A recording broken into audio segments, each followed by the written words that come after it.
सुन के उनसे इंस्पिरेशन लो। आज हम इकट्ठा हुआ है यहाँ में, कुछ उद्देश्य लेके आया है हम, और उस उद्देश्यों को हासिल करने के लिए हमको अच्छा से डिसिप्लिन वे में बैठना है, सुनना है, और जो सुना है वो जाके सभी को बताना है। अरुणाचल प्रदेश में एक अवेयरनेस लाना है, एक इस तरह का वातावरण क्रिएट करना है कि सभी कोने कोने तक बीजेपी बीजेपी बीजेपी यही आवाज गूंजना है अभी, जब तक इलेक्शन खत्म नहीं होता है। तो इसी उद्देश्य से लेके हम यहाँ उपस्थित हुए हैं। 31 जनवरी, इसी साल का 31 जनवरी में मैं एक प्रोग्राम अटेंड किया डिब्रूगढ़ में, first time world elders meet. जो वर्ल्ड एल्डर्स मीट क्या होता है, 33 देश से 33 कंट्रीज, फ्रॉम 33 कंट्रीज डेलीगेट्स आया है।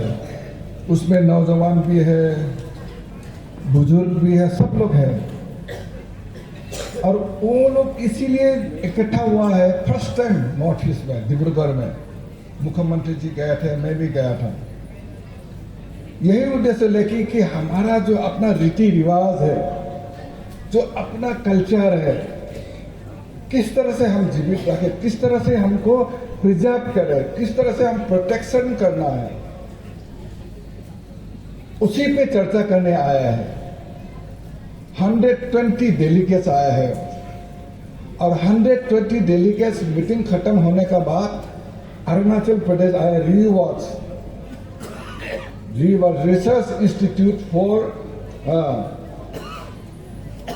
एंशियंट कल्चर ऑफ अरुणाचल प्रदेश।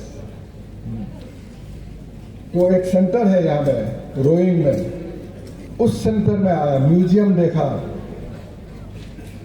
उसमें क्या क्या रिसर्च वर्क होते हैं अपना कल्चर को, अपना भाषा को प्रिजर्व करने के लिए। वो लोग देख के चले गए, एक अच्छा मैसेज देके गए वो लोग कि आपका कल्चर, अरुणाचल का कल्चर कोई देश में ऐसा मिलेगा नहीं। आज आपका जो वेशभूषा है, आपका जो भाषा है, आपका जो ओरल लिटरेचर है, जो आपका फोक कल्चर है, कोई दुनिया देश में नहीं मिलता है। वेस्टर्न कंट्री में तो खत्म हो गया है, सिर्फ आपका देश में बसा हुआ है। इसीलिए हम लोग देख के हम लोग को बहुत सीखने को मिला है। और मोदी जी इसीलिए कहता है कि अपना ड्यूटी को जानकारी होना है। अगर भारतवर्ष को विकसित बनाना है, 2047 में पूर्ण रूप से अगर विकसित बनाना है, प्रत्येक भारतीय नागरिक को प्लेज लेना होगा, प्रतिज्ञा करना होगा कि अपना ड्यूटी निभा, किस तरह से हम निभाए, ये ड्यूटी जानना है। आज दुनिया का सबसे बड़ा, the largest political party BJP party का युवा सम्मेलन हो रहा है। प्रथम बार के लिए इतना भारी तादाद में पूरे के पूरे युवा अरुणाचल प्रदेश का ईस्टर्न पार्लियामेंट्री कॉन्स्टिट्यूंसी से आके यहाँ में बैठे हुए हैं, सब इकट्ठा हुए हैं। एक हमारे लिए बहुत बड़ा एक उद्देश्य है आज का दिन। सभी ने बोला, जितेंद्र माननीय जी ने कितना सुंदर से, जो युवाओं का रोल क्या है, पार्टी में क्या रोल है, पार्टी क्या चीज है, गवर्नेंस क्या है, गवर्नमेंट क्या है, उसके बारे में करता हुआ जिन्नू साहब ने बोला, मौसम जी ने बोला, कितना सुंदर में युवाओं का रोल क्या है, महिलाओं का रोल क्या है। कपिल गांव ने उनका अपना भाषण में तन से उन्होंने पार्टी का रोल क्या होता है, पार्टी का डिसिप्लिन क्या होता है। Incoming voice call from party में कि पार्टी टिकट लेके पार्टी से जब हारता है फिर पार्टी के खिलाफ काम करने लग जाता है, सरकार का खिलाफ काम करने लग जाता है। ये सभी को भी देखने को मिलता है। तो अभी होना नहीं है, ये हमारा बीजेपी कभी सहन नहीं करेगा। ये मैसेज तापिदाओं ने दिया है कि अनुशासन बदमा, जो भी हमारा कैंडिडेट होगा उनको हमको सपोर्ट करना चाहिए। तो हमारे लिए आप जो युवा है सबसे बड़ा शक्ति है, हमारे लिए सबसे बड़ा शक्ति है। आप एक पावर हाउस है हो आप अरुणाचल प्रदेश। मोदी जी जब नव मतदाताओं को जब एक भाषण दे रहा था, वर्चुअली जो भाषण दे रहा था, क्या बोला? तो दुनिया में सबसे बड़ा एक डेमोक्रेटिक एक अधिकार मिला है आपका, अधिकार जो वोट देने के लिए। अभी अपना रिप्रेजेंटेटिव आप ढूंढेंगे, अभी से अपना भविष्य भी बनाएंगे आप और देश का भविष्य भी बनाना है। इस तरह मैसेज दिया नव मतदाता को। तो हमें भी नव मतदाता के पास पहुंचना है। उनको क्या चाहते हैं नौ युवाओं के लिए, युवाओं के लिए क्या मैसेज लेके आया, क्या रोड मैप लेके आया है मोदी जी? महिलाओं के लिए क्या रोड मैप लेके आया है मोदी जी? गरीबों के लिए क्या रोड मैप लेके आया है? किसानों के लिए क्या रोड मैप लेके आया है? विकसित भारत बनाने के लिए महिलाओं का रोल क्या होना चाहिए, युवाओं का रोल क्या होना चाहिए, गरीबों के लिए क्या करना चाहिए, 140 करोड़ जनता के लिए उसका आशा आकांक्षा को लेके हमें क्या, हमारा ड्यूटी क्या है, उनको उन्होंने बताया है। तो इसलिए युवा हमारा लिए सबसे बड़ा फोर्स है, बड़ा शक्ति है हमारा।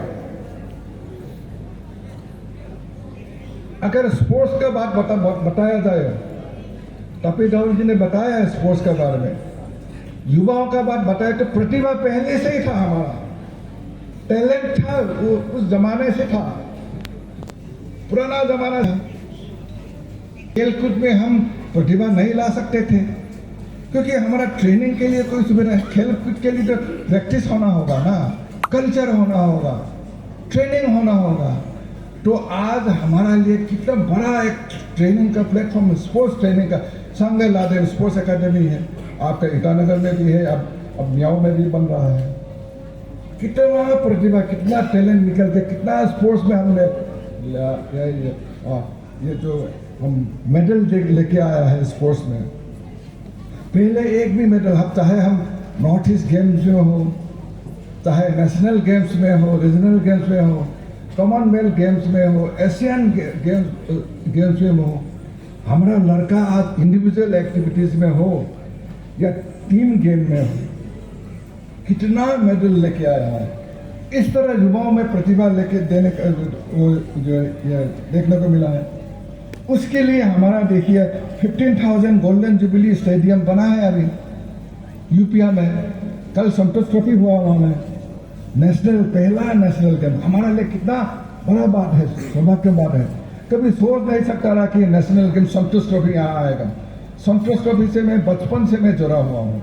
जब गुवाहाटी क्लास 4 से शुरू किया है, मैं एक दफा संतोष ट्रॉफी गुवाहाटी स्टेडियम, तब नया 64 में गुवाहाटी स्टेडियम का शुरुआत हुआ, जो एक दफा गया दोस्त लोगों का साथ गुवाहाटी फुटबॉल देखने के लिए। वहाँ अनरूली क्राउड को कंट्रोल करने के लिए लाठी चार्ज हुआ, भागा हम लोग, जूता कहाँ गिर गया पता नहीं। 1 घंटा के बाद बाबा हम सोचा बचते थे तो हम लोग सोचा जूता फिर हमारा वैसी जगह, कहाँ जूता मिलेगा, कौन ले गया पता नहीं। तो हम लोग संतोष ट्रॉफी देखता रहा। अरुणाचल प्रदेश से रिप्रेजेंटेटिव संतोष ट्रॉफी, वो असम को कैप्टनशिप देता रहा। कौन था? चौजीत गोहाय, जो चौजीत मेन मेरा सबसे बड़ा भाई था। चौजीत मेन वो लगातार 3 दफा कैप्टनशिप असम कर दिया है, संतोष ट्रॉफी में खेला। उसका बाद इंद्रजीत नमसुम आया संतोष ट्रॉफी में।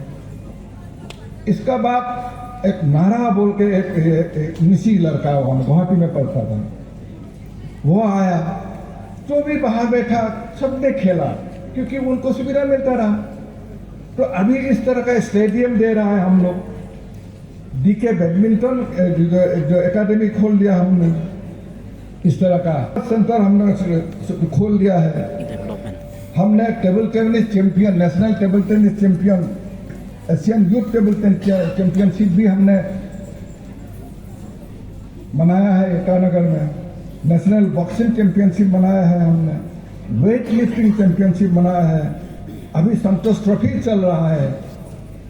तो कितना हमारा स्पोर्ट्स में हम आगे बढ़ गया। और युवाओं के लिए पूरा का पूरा अरुणाचल सरकार से पूरा का पूरा जितना भी प्लेटफॉर्म देना चाहिए पेमा खांडू सरकार दे रहा है, क्योंकि हमारा बच्चों में जो प्रतिभा है वो प्रतिभा को निकालना है। सरकार का वही इच्छा है कि ताकि हमारा अरुणाचल का नाम रोशन करे। बच्चे बच्चे छोटे छोटे बच्चे, आप बैडमिंटन में बोलो, आप रोइंग से एक छोटी बच्ची बैडमिंटन में कितना नाम कमाया है। एक वेस्ट सियांग से एक छोटा बच्चा चिल्ड्रन कैटेगरी में कितना नाम कमाया है। हमने युवा समन्वय का जो हर साल युवा समन्वय उसमें युवाओं का विकास का बारे में, युवाओं का किस तरह का सुविधाओं देना चाहिए रिजोल्यूशन लेता है। हम गॉट टैलेंट जैसा प्लेटफॉर्म देता है। हम कितना अरुणाचल गॉट टैलेंट के द्वारा कितना हम नेशनल लेवल में, नेशनल ये जो इंडिया गॉट टैलेंट में कितना जा चुका है हमारा बच्चा, कितना नाम अर्जन किया है हमारा लिए। अरुणाचल आइडल आज जो ओबम तंगू अभी भी बरकरार है, वो हमारा लिए कितना गौरव का बात है। वो ऐसे नहीं गया है, अरुणाचल आइडल में चैंपियन बना है उसके बाद गया है। अभी उस तरह का हम प्लेटफॉर्म दे रहे हैं नौजवानों के लिए, ये जानकारी होना है। मिस अरुणाचल, उसके लिए हम प्लेटफॉर्म दे रहा है। मिस्टर अरुणाचल, कितना हमारा यंग सुंदर, मैं तो कहता हूं कि ब्यूटी विद ब्रेन। अगर beauty with brain, we have such a talented girl, talented boys, beauty with brain. सुंदर भी है, ब्रेन भी है, सुंदरी भी है, ब्रेन भी है। उसको देने के लिए हम मिस अरुणाचल, मिस्टर अरुणाचल, अभी अभी अरुणाचल सुपर डांसर का भी हमने प्लेटफॉर्म दिया है, उनको भी कैलेंडर इवेंट बनाया है। इस तरह का हम अपॉर्चुनिटी देता है। और हम यही चाहता है कि हमारा युवा जो फोर्स है, युवा समाज है, वो जॉब सीकर ना हो, जॉब गिवर हो। इस तरह का भी हमारा जो है, हम इनोवेशन इन्वेस्टमेंट पार्क ईटानगर में है, स्टार्टअप के लिए हम सुविधा देते हैं उनके लिए। दीनदयाल उपाध्याय सोलोमन योजना, उसमें पुराने हम सब्सिडी देता है, हम सब्सिडी का साथ लोन भी देता है युवाओं के लिए। फिर चीफ मिनिस्टर युवा कौशल योजना है, ट्रेनिंग के लिए, युवाओं के ट्रेनिंग के लिए, उसमें अप्रेंटिस प्रमोशन स्कीम के लिए।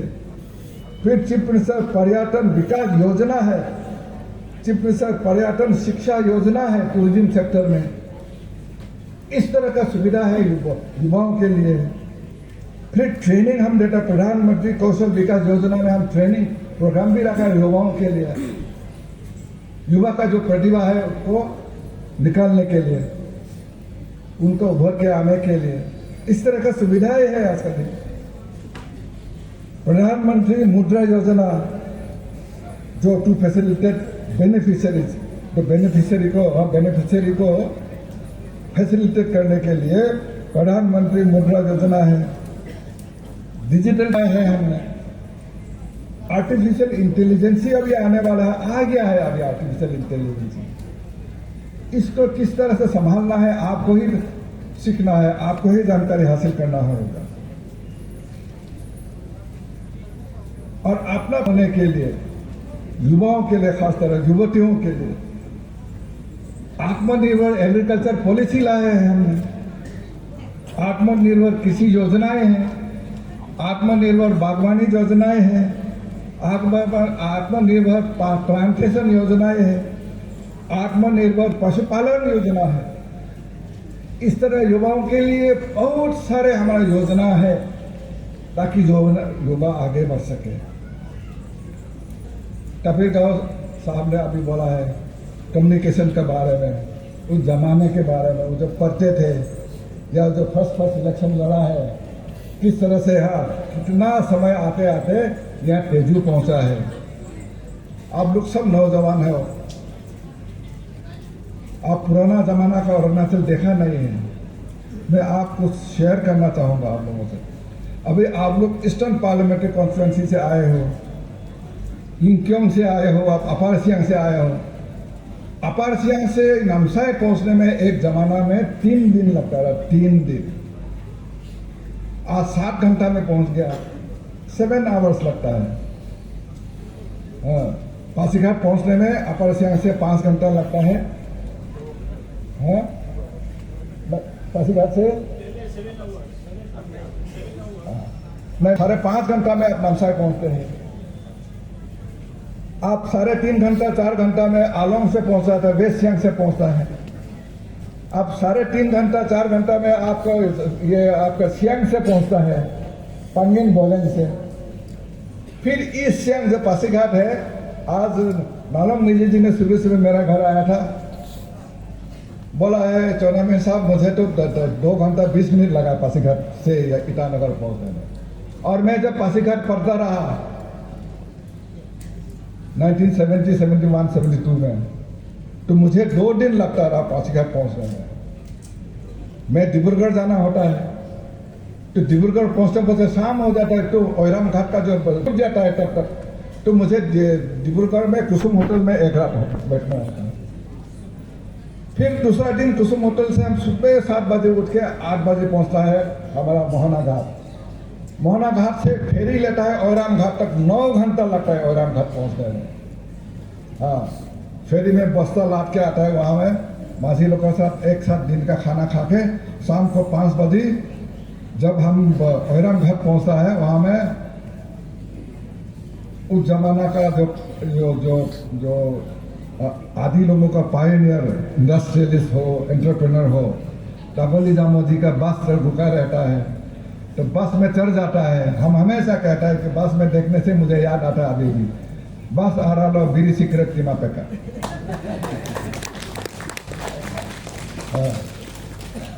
ये मुझे भी जाते। फिर कॉलेज पहुंचते पहुंचते रात हो जाता है 1 घंटा, तो 2 दिन लगता है। आज पासीघाट जाने में कितना फर्क हो गया है। स्मार्ट सिटी बन गया है पासीघाट, डबल लेन रोड बन गया है। आप स्मार्ट लाइट हो गया, गोटा सिटी में बन गया है। अरुणाचल यूनिवर्सिटी आ गया है। कॉलेज एक ही था, जवाहरलाल नेहरू कॉलेज उस जमाने में। एग्रीकल्चर कॉलेज आ गया है, हॉर्टिकल्चर कॉलेज आ गया है, आयुर्वेदा हॉस्पिटल आएगा, आयुर्वेदा रिसर्च इंस्टीट्यूट आ गया है, कॉलेज आ गया है। साथ ही साथ स्टेडियम, नेशनल लेवल का स्टेडियम बन गया, फुटबॉल स्टेडियम बन गया है, ट्रैक इवेंट भी होगा वहां। उसका साथ साथ एयरपोर्ट, जब हम सपना में देख रहे थे, एयरपोर्ट भी आ गया पासीघाट में। तो पासीघाट से यहाँ पहुंचने में 2 घंटा 2.5 घंटा लगता है आज का दिन में। फिर मुझे तेजू में जाने के लिए, यहाँ से जब इंटरव्यू देने के लिए जाता उस जमाने में इंटरव्यू देने के लिए 2 दिन लगता है। उस दिन एसपी साहब, हमारे रिटायर्ड एसपी, अभी एज हो गया, काफी एज हो गया, सोनपुरा में बहुत साल के बाद मिला उनको। यहीं का नामसाई का रहने वाला है एसपी साहब। तो बातों बातों में पुराना जमाना का जो नेफा जमाना में फोन घुमाता है ना, क्रिंग क्रिंग क्रिंग क्रिंग बजता है फोन। आज तो मोबाइल है आप लोग का, तो उस जमाना का जो ये फोन घुमाया है, आप देखा है, आप तक नहीं देखता है। ऐसा फोन घुमाता है तो फिर तेजू में आवाज होता है, क्रिंग क्रिंग क्रिंग क्रिंग क्रिंग क्रिंग, ओ तेजू तेजू, ओ तेजू बोलेगा। उस जमाना से लेके आज तक तो 2 दिन लगता है आप तेजू पहुंचने में। कल मोहित चाय जी हमारा घर आए थे सोनपुरा, तो मोहित चाय जी से बात करते करते मैंने पूछा कि कितना, आधा घंटा में तेजी से सोनपुरा पहुंच गया। तो बातों बातों में उन्होंने पुराना कहानी बोला, तेजू खोला पाया जो पाया नदी है। तो एक स्कूटर लेके गया, पाया नदी पार होके गया, लेकिन पाया नदी पार होके फिर दिगारो नदी जब तक दिगारो पहुंचा तब तक पानी भर गया है।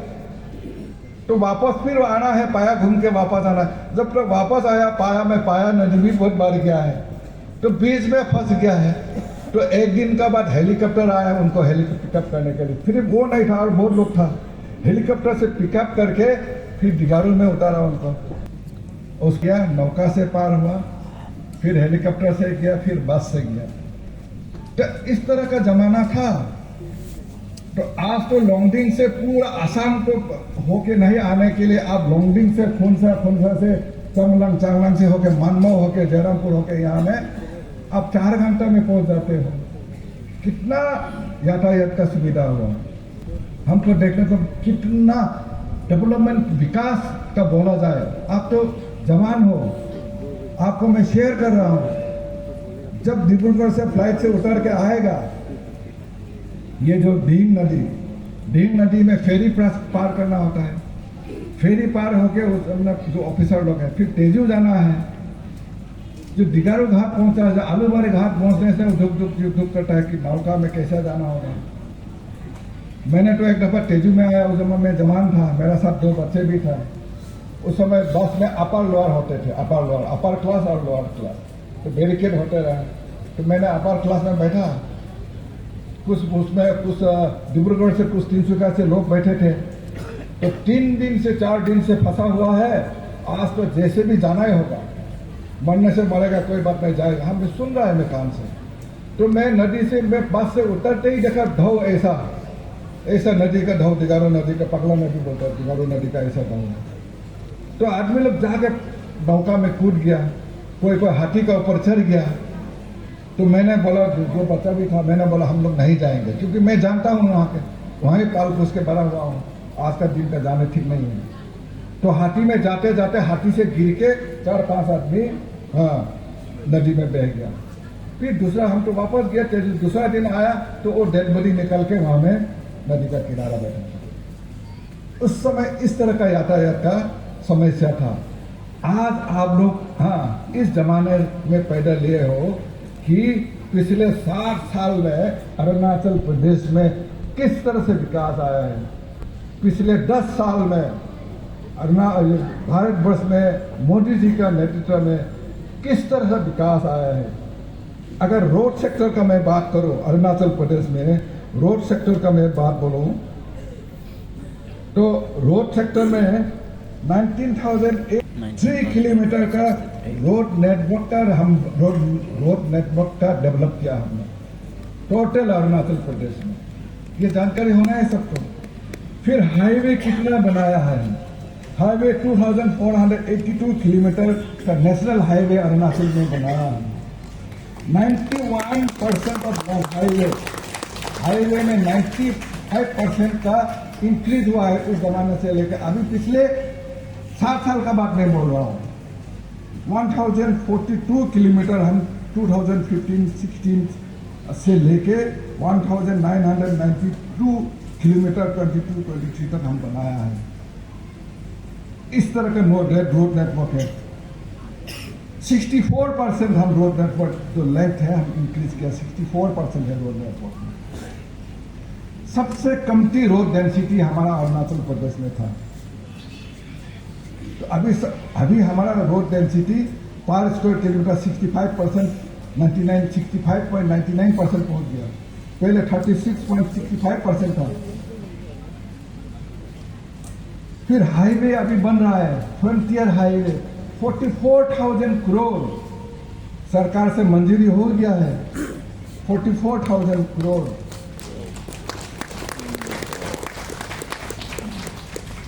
वाइब्रेंट विलेज प्रोग्राम बन गया है।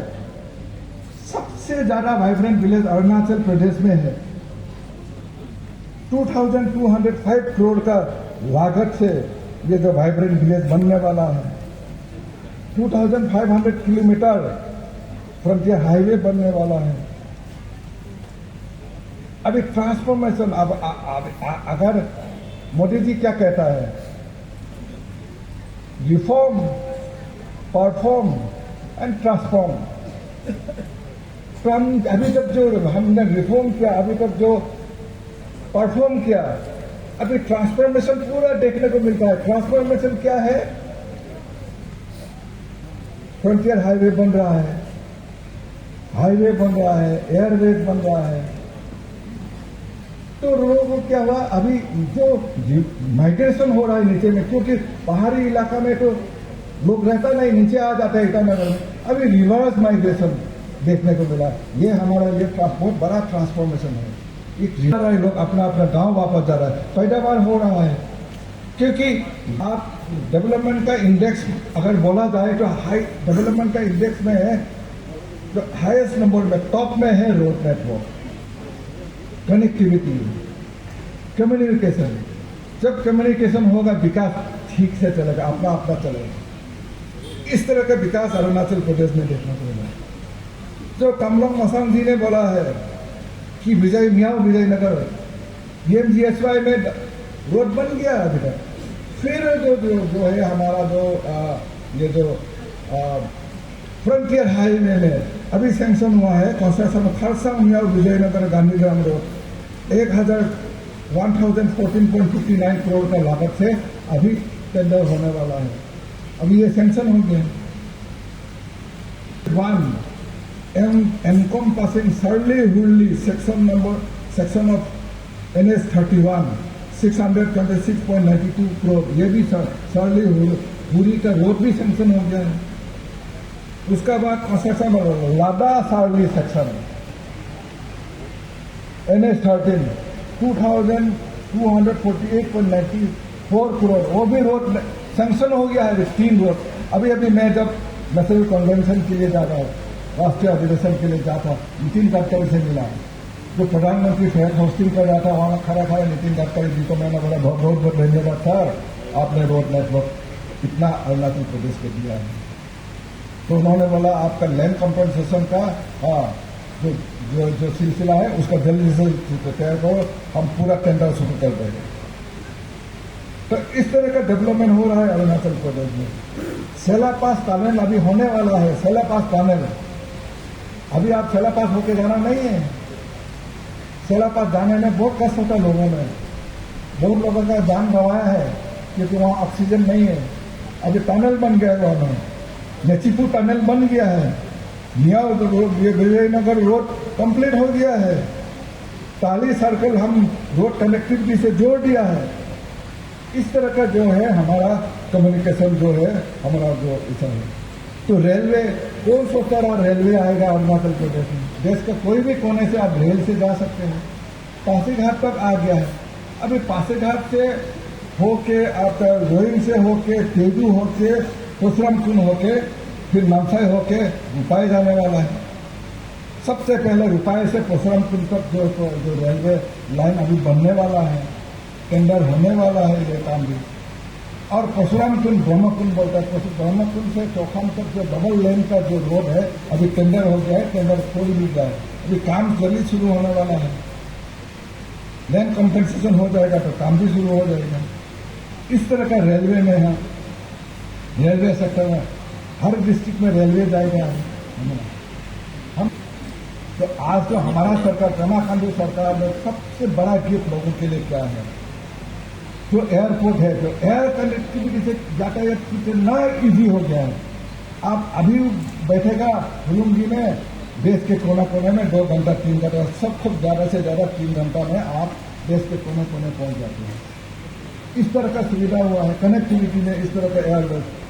फिर तेजू में एयर कनेक्टिविटी, फिर अभी ALG अभी वहाँ 0 में तो जा रहा है फिक्स विंग, मेचुका में जा रहा है फिक्स विंग। अभी 2 एयरपोर्ट और बनने वाला है, एक अमिनी में बनने वाला है, एक आपका वहाँ में बमजिला ये जो वहाँ में बनने वाला है। इस तरह का जो है IT सेक्टर जैसे जो हमारा कबीर गांव जी ने बोला है, बॉर्डर इलाका में पूरा का पूरा हम टावर लग गया है। कितना भी टावर लाइन लगाए, ऑल इंडिया में 1000 कितना जो है बॉर्डर एरिया में टावर में, जो अमित शाह जी जाके अंजाव में जाके उसका उद्घाटन किया है। आईटी सेक्टर में भी हम बहुत बड़ा किया है। अगर पावर सेक्टर का बोला जाए, पावर सेक्टर अगर है तो अरुणाचल प्रदेश में पावर सेक्टर में विकास का बात बोल रहा हूं मैं। अरुणाचल प्रदेश में किस तरह का पिछले 60 साल में जानकारी है हमारे सबको। एक समय था 10-15 साल हम खत्म ऐसे चला गया। हम एमओयू साइन के प्राइवेट कंपनी से 40,000 मेगावाट का एक भी हुआ नहीं। अभी हमारा पेमा खांडू सरकार आते ही हम 29 सेक्टर में जो प्रोजेक्ट हमने भारत सरकार को बोला कि इसको CPSEC साइन करने के लिए हमको मौका दीजिए। और उसमें से 13 प्रोजेक्ट हमको दिया है। 13 प्रोजेक्ट में हम एमओयू साइन करें। अभी 12.5 गीगावाट यानी कि 11,500 मेगावाट का एमओयू साइन किया है। जब वो काम शुरू होगा 30,000 करोड़ का काम शुरू होगा और जब काम खत्म होगा सालाना एक साल में 10,000 करोड़ का हमारा आमदनी होगा। पर कैपिटा इनकम विश्व भर में सबसे हाईएस्ट होगा। इंडिया में तो होगा विश्व भर में per capita income highest per capita income होगा। ये चीज तो आप लोगों को देखने को मिलेगा। एमओयू साइन किया है। ये दीवान valley multipurpose hydro project 2880 megawatt शुरुआत हो गई है। अभी लोअर जो सुबनसिरी 2000 मेगावाट वो भी उद्घाटन होने वाला है। इस तरह का जो है हम गोल्डन जुबली जो माइक्रो हाइड्रो प्रोजेक्ट जो है गोल्डन जुबली इल्यूमिनेशन प्रोग्राम में छोटा जो हाइड्रो रिक्शा थी जाके अंजाव में उद्घाटन किया है। 17 फर्स्ट फेज में 17 प्रोजेक्ट आउट ऑफ 17 9 प्रोजेक्ट का उद्घाटन किया है वहां जाके। अभी तो 17 पूरा हो गया। अभी 50 करोड़ हम RIGF से लोन लिया है इसके लिए और बाकी जो है 17 प्रोजेक्ट खत्म हो गया। अभी सेकंड फेज में और लेगा हम। उसमें से क्या होगा हमारा तो स्टैंड अलोन जो छोटा माइक्रो हाइड्रो तो गांव में जो बिजली नहीं पहुंचता है, ट्रांसमिशन लाइन पहुंचता नहीं है, उसमें बिजली आ जाएगा। साथ ही साथ जो पैरामिलिट्री फोर्स है, आर्मी है, पैरामिलिट्री फोर्स, उनको भी सुविधा मिलेगा। इस तरह का जो है आयोजन है हमारा जो पावर सेक्टर में इसका होता है। एजुकेशन सेक्टर में कितना रिफॉर्म हुआ। अभी एक ही कॉलेज था, अभी सिर्फ आर्ट्स नहीं है, हमारा साइंस कॉलेज हो गया है, पॉलिटेक्निक कॉलेज हो गया है, इंजीनियरिंग कॉलेज हो गया है। आप ये आपका यूनिवर्सिटी हो गया, 2 यूनिवर्सिटी है, सेंट्रल यूनिवर्सिटी है, अरुणाचल यूनिवर्सिटी, स्टेट गवर्नमेंट का अपना यूनिवर्सिटी है। कितना इंस्टीट्यूट, IIT बन गया है, ITI बन गया है हमारा। तो इस तरह का इतना एजुकेशनल इंस्टीट्यूट। अगर हेल्थ केयर सेक्टर में बोला जाए तो क्या था हमारा, कुछ नहीं था। अब सबसे अच्छा बात इसका अपर आसाम में बोलो, आप आसाम मेडिकल डिब्रूगढ़ के टक्कर ले सकता है जो ट्रिम्स अरुणाचल प्रदेश में। जो आसाम में जाके चिकित्सा नहीं मिलता है, यहाँ नहीं मिलता है। इतना अच्छा ट्रीटमेंट सुपर स्पेशलिस्ट हमारा अपना है। ये ट्रिम्स में कॉलेज भी हो गया, फर्स्ट बेस तो सब एक भी फेल नहीं है, पूरा का पूरा लड़का पास हो गया। इस तरह का हेल्थ केयर है। हर डिस्ट्रिक्ट में हम अच्छा हॉस्पिटल दे रहा है, अच्छा लेबोरेटरी दे रहा है, अच्छा इक्विपमेंट हम ला रहा है हेल्थ केयर सेक्टर में। टूरिज्म सबसे ज्यादा बड़ा इंडस्ट्री अगर होगा आने वाला है तो अरुणाचल प्रदेश में टूरिज्म सेक्टर में है। हम रोड मैप बनाएगा अभी टूरिज्म के लिए, रोड मैप है हमारा। हमको इंफ्रास्ट्रक्चर चाहिए। अभी हम जगह हम इंफ्रास्ट्रक्चर, आज अनिनी बोलो, लोग विश्व भर में लोग अनिनी को जानते हैं। सब लोग अनिनी जाना चाहते हैं, सब लोग डोंग जाना चाहता है, सब लोग तवांग जाना चाहता है, सब लोग मेचुका जाना चाहता है, सब लोग जीरो जाना चाहता है। इस तरह का अरुणाचल प्रदेश का एडवर्टाइजमेंट हो रहा है। अभी क्या है, इंफ्रास्ट्रक्चर चाहिए हमको। इस तरह का इंफ्रास्ट्रक्चर बनाना होगा, होम स्टे बनाना होगा, गेस्ट हाउस बनाना होगा, होटल बनाना होगा, रेस्टोरेंट बनाना होगा, रिजॉर्ट बनाना होगा। इस तरह का आवेदन लेने वाला है हम फिलीपीन में, ये हाईएस्ट लैंड बैंक है हमारा, अलग स्टेट है, किसी का नहीं, सिर्फ हमारा बात है। हम कॉन्ट्रैक्ट फार्मिंग अगर किसी को कॉन्ट्रैक्ट देता है तो बहुत अच्छा एक एग्रीकल्चर हमारा जो पॉलिसी हमारा बन जाएगा। वाइब्रेंट कल्चर है, मैं तो कल्चर को बात बोल रहा हूँ, अपना इंडिजीनियस कल्चर को बचाने के लिए, अपना जो प्रोटेक्शन के लिए डिपार्टमेंट ऑफ एक बढ़ाएगा और बढ़ाएगा। वाइब्रेंट विलेज में जो मोदी जी कहता है कि लास्ट विलेज नहीं बोलेगा, हम कहो को लास्ट विलेज नहीं बोलेगा, माकोथाम को डुबुथाम को हम लास्ट विलेज नहीं बोलेगा, फर्स्ट विलेज होगा, इंडिया का फर्स्ट विलेज होगा। इस तरह का ये जो है बॉर्डर एरिया का भी डेवलपमेंट हो रहा है। बात बोलेगा पिछले 7 साल में मिनिमम मैक्सिमम गवर्नेंस, उसी रोडमेप को लेके हम लोग चला है। गुड गवर्नेंस हो, प्रूडेंट फाइनेंशियल मैनेजमेंट हो, सोशियो इकोनॉमिक पॉलिसी हो, इस तरह का आज़ादी का अमृत महोत्सव में हमने ये जो अनसन हीरो का क्यों अनसन हीरो को उधार किया है। मेरे माटी मेरा देश बहुत अच्छा से हम किया है, संभाला है। विकसित भारत संकल्प यात्रा मोदी जी का गारंटी की गाड़ी लेके हमने इतना अच्छा प्रोग्राम किया गांव गांव में। जिन्होंने फाइनेंस का बात बोला जाए तो आज बेहतरीन जो फाइनेंशियल मैनेजमेंट स्टेट है अरुणाचल प्रदेश, नॉर्थ ईस्ट में सबसे ज्यादा। हमारा जितना भी कमिटमेंट लाइबिलिटीज, हमारा जितना भी लोन है, पूरा का पूरा हम लोन रिफंड कर दिया है। पूरा कमिटेड जो लाइबिलिटी है नहीं है हमारा। इस तरह का फाइनेंशियल मैनेजमेंट किया है हमारा। स्टेट जो स्टेट डोमेस्टिक जो प्रोडक्ट है, ग्रॉस स्टेट डोमेस्टिक प्रोडक्ट है, उसमें 146% का बढ़ोतरी हुआ है। 38 ये जीएसडीपी बढ़ने से क्या होता है, शेयर ऑफ सेंट्रल टैक्स बढ़ता है, और शेयर ऑफ सेंट्रल टैक्स बढ़ने का कारण से एनुअल बजट बहुत बढ़ गया हमारा। एनुअल बजट में क्वांटम जंप हो गया हमारा। एनुअल बजट में 157% बढ़ोतरी हो गई जीएसडीपी के कारण। 57 ये कहीं नहीं, इतना परसेंटेज में नहीं बढ़ता। 157% एनुअल जो बजट है उसमें बढ़ोतरी हुआ। स्टेट ओन रिसोर्स जो हम सरकार संभालता था 400 करोड़ था हमारा, तो 900 करोड़ था।